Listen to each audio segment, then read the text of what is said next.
Okay, class 12 inverse trigonometric functions का exercise 2.1 का question number 1 हम यहाँ पे सॉल्व करने वाले हैं। ओके, तो इसको कैसे सॉल्व करेंगे, हमें क्या दिया हुआ है, साइन इनवर्स -1/2, हमें प्रिंसिपल वैल्यू इसकी निकालनी है।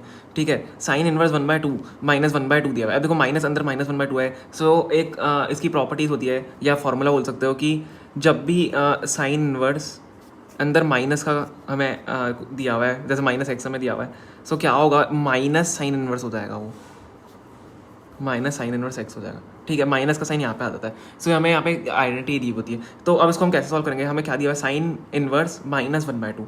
सो इसको हम कैसे सॉल्व करेंगे, यहाँ पे देखो बाहर मैं माइनस ले लूँगा, इसको देखना, साइन इनवर्स अंदर क्या है हमारे पास 1/2 रह जाएगा। ठीक है, मैंने माइनस का साइन बाहर ले लिया, अंदर 1/2 रह गया। अब इसको कैसे सॉल्व करते हैं, इसको हम कैसे सॉल्व करेंगे, देखो माइनस साइन इनवर्स, अब साइन के उसमें 1/2 कब आता है, साइन का जो टेबल आपने देखी होगी, साइन के टेबल 1/2 का आता है, साइन 60 पे आता है, तो साइन 60 को हम क्या लिख सकते हैं, साइन π/6।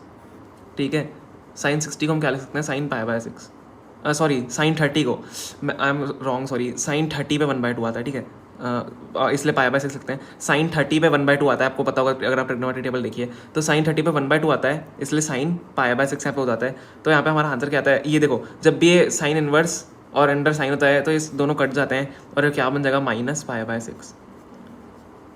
ठीक है, यही हमारा आंसर है।